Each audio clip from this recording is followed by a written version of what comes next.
Zimbabwe adalah sebuah negara di Afrika bagian selatan yang memiliki sejarah panjang dan penuh dinamika. Negara ini terkenal dengan banyak hal, termasuk keberagaman budaya, lanskap yang memukau, dan, sayangnya, juga dengan krisis ekonomi yang begitu parah yang membuat mata uangnya, dolar Zimbabwe, menjadi salah satu yang paling tidak berharga di dunia. Krisis ini, yang dipicu oleh kebijakan moneter yang buruk, ketegangan politik, dan masalah struktural ekonomi, mengarah pada hiperinflasi yang sangat tinggi, yang menyebabkan uang negara tersebut terdevaluasi secara drastis dan bahkan akhirnya harus dihentikan penggunaannya. Bagaimana bisa sebuah negara yang dulunya makmur seperti Zimbabwe, bisa menghadapi kehancuran ekonomi yang begitu ekstrim? Mari kita telusuri lebih dalam perjalanan ekonomi negara ini. Sejarah singkat Zimbabwe. Zimbabwe, yang sebelumnya dikenal sebagai Rhodesia pada masa penjajahan Inggris, merdeka pada tahun 1980 dan mengubah namanya menjadi Zimbabwe. Negara ini, yang terletak di kawasan Afrika Selatan, berbatasan dengan negara-negara seperti Zambia di utara, Mozambikwe di timur, Afrika Selatan di selatan, dan Botswana di barat. Zimbabwe memiliki sejarah yang kaya akan budaya, dengan banyak suku etnis yang tinggal di dalamnya, termasuk Shona dan Ndele. Setelah merdeka, negara ini dipimpin oleh Robert Mugabe, yang menjadi presiden pertama Zimbabwe setelah kemerdekaan. Mugabe, yang dikenal sebagai pejuang kemerdekaan melawan penjajahan Inggris, memiliki karisma yang besar. Namun seiring berjalannya waktu, kebijakan-kebijakan yang diterapkannya mulai membawa dampak buruk terhadap ekonomi Zimbabwe. Salah satu kebijakan paling kontroversial adalah kebijakan reforma agraria pada awal 2000-an, yang mengarah pada pengambil alihan tanah milik petani kulit putih tanpa kompensasi yang memadai. Hal ini, ditambah dengan korupsi dan kebijakan ekonomi yang buruk, menyebabkan penurunan drastis dalam produksi pertanian dan perekonomian secara keseluruhan. Hiperinflasi Zimbabwe, sebuah fenomena ekstrim. Hiperinflasi yang melanda Zimbabwe adalah salah satu yang paling parah dalam sejarah dunia. Inflasi yang tinggi terjadi sebagai akibat dari pencetakan uang yang tidak terkendali oleh pemerintah untuk membayar utang negara dan mendanai pengeluaran yang melampaui kemampuan ekonomi. Inflasi adalah fenomena yang mengacu pada kenaikan harga barang dan jasa dalam ekonomi yang menyebabkan penurunan daya beli uang. Namun, dalam kasus Zimbabwe, inflasi menjadi sangat tidak terkendali hingga tidak ada angka yang mampu menggambarkan keparahannya. Pada tahun 2008, Zimbabwe mengalami inflasi tahunan yang mencapai 231 juta %, yang berarti harga barang bisa meningkat puluhan ribu % dalam waktu yang sangat singkat. Pada puncaknya, inflasi Zimbabwe mencapai angka yang luar biasa tinggi, hingga mencapai 79,6 miliar % per bulan pada November 2008.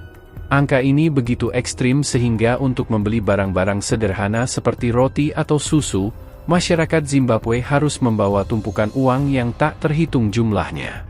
Sebagai contoh, uang kertas dengan nominal 100 juta dolar Zimbabwe tidak cukup untuk membeli sebotol air mineral. Pemerintah Zimbabwe berusaha mengatasi krisis dengan mencetak lebih banyak uang untuk membayar utang dan memenuhi kebutuhan dalam negeri, tetapi langkah ini justru memperburuk inflasi. Pemerintah bahkan mencetak uang dengan denominasi yang semakin besar, seperti 100 triliun dolar Zimbabwe, yang pada kenyataannya hanya cukup untuk membeli barang-barang sehari-hari dalam jumlah yang sangat kecil. Sebagai akibatnya, dolar Zimbabwe kehilangan daya beli secara dramatis. Penyebab hiperinflasi Zimbabwe. Ada beberapa faktor utama yang menyebabkan hiperinflasi yang luar biasa parah di Zimbabwe. Pencetakan uang yang berlebihan. Salah satu penyebab utama hiperinflasi di Zimbabwe adalah kebijakan moneter pemerintah yang tidak terkendali, di mana pemerintah terus mencetak uang dalam jumlah besar tanpa didukung oleh cadangan atau produksi barang yang memadai. Ketika jumlah uang beredar meningkat secara drastis tanpa disertai peningkatan produksi barang dan jasa, nilai uang tersebut turun, dan inflasi pun meroket. Krisis pertanian Zimbabwe sebelumnya dikenal sebagai negara yang sangat kuat di sektor pertanian, terutama dalam produksi tembakau, jagung, dan gandum. Namun, kebijakan reforma agraria yang dimulai pada awal 2000-an, yang menyita tanah milik petani kulit putih dan menyerahkannya kepada petani kulit hitam tanpa keahlian yang cukup, menyebabkan kerugian besar dalam sektor pertanian. Produktivitas pertanian menurun tajam, yang mengarah pada kelangkaan pangan, krisis ekonomi, dan merosotnya ekspor. Ketegangan politik dan korupsi. Selain kebijakan ekonomi yang buruk, ketegangan politik internal dan korupsi yang meluas dalam pemerintahan juga memperburuk situasi.